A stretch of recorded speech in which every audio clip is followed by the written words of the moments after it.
শুভ সন্ধ্যা দাসগড়ের তরফ থেকে।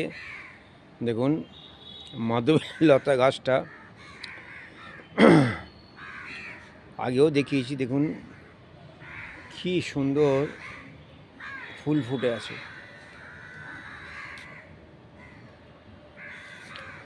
আর আগেও দেখেছি এই জায়গায় যে কর্নারের নাম হচ্ছে মাধবী, আমার মায়ের নামে। তো সুন্দর মুহূর্তটা আপনাদের সঙ্গে শেয়ার করলাম।